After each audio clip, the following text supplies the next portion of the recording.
Assalamualaikum warahmatullahi wabarakatuh. Perkenalkan, nama saya Jangga Wijaya dengan NIM 2020-31019. Hari ini, pada video kali ini, saya akan menjelaskan tentang tugas UAS dari mata kuliah Expert System yang diampu oleh Bapak Hendra Jatika.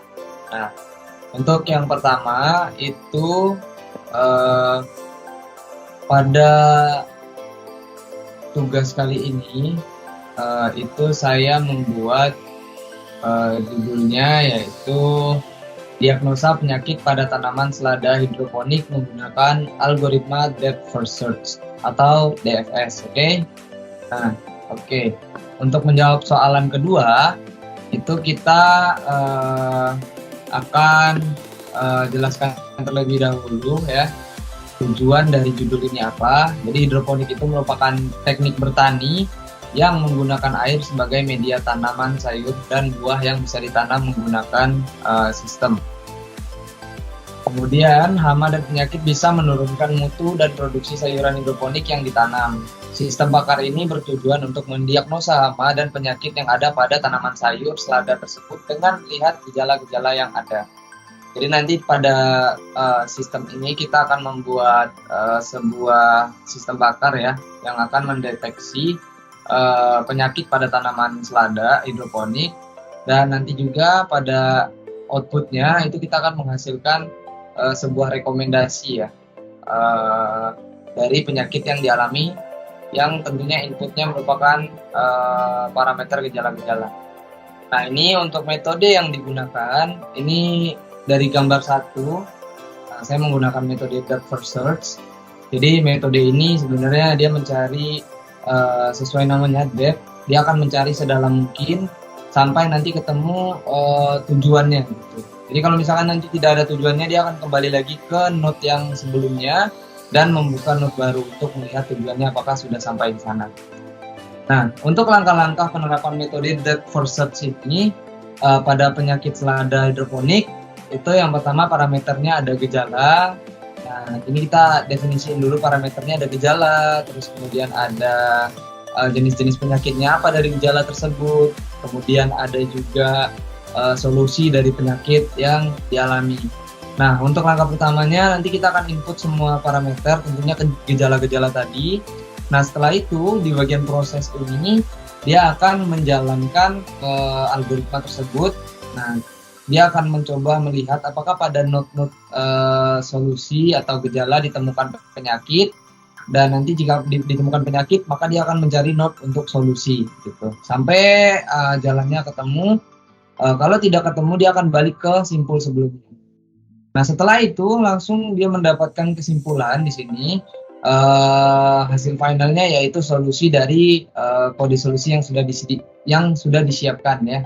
Nah, kemudian pada pengguna itu dia akan mendapatkan hasil untuk rekomendasi solusi penyakit pada sayuran selada hidroponik. Nah, itu untuk tahapan dari penerapan metodenya. Nah, selanjutnya kita akan membuat rancangan expert system dengan menggunakan diagram flowchart sistem berjalan. Jadi di sini ada pemilik kebun.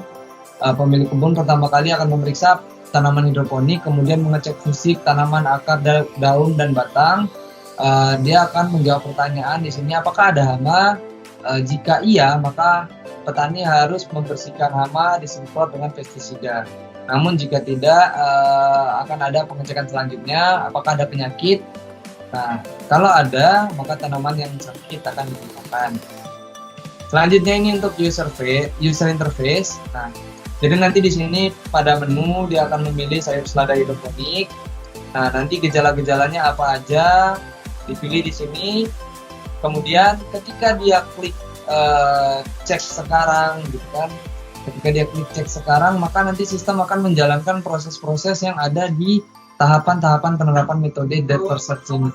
Nah, kemudian pada halaman akhir itu dia akan menampilkan kesimpulan atau hasil dari penerapan metode tadi dengan tabel-tabel relasi antara gejala, penyakit, dan solusi. Nah, ini contohnya jika dia bintang 2 berarti dia ada masalah. Kemudian di sini ada text area atau text view lah sebenarnya. Ada text view yang menampilkan bagaimana kesimpulan dari gejala yang sudah di input tadi. Contohnya di sini berdasarkan gejala yang diberikan, tanaman selada kamu mengalami penyakit tea burn atau pucuk daun terbakar. Solusi yang kami berikan adalah pemasangan paranet, jaga pH air, dan menjaga nilai suhu air nutrisi.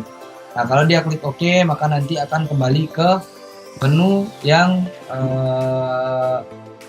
awal tadi. Oke, mungkin itu yang bisa saya sampaikan pada video kali ini untuk tugas UAS Expert System.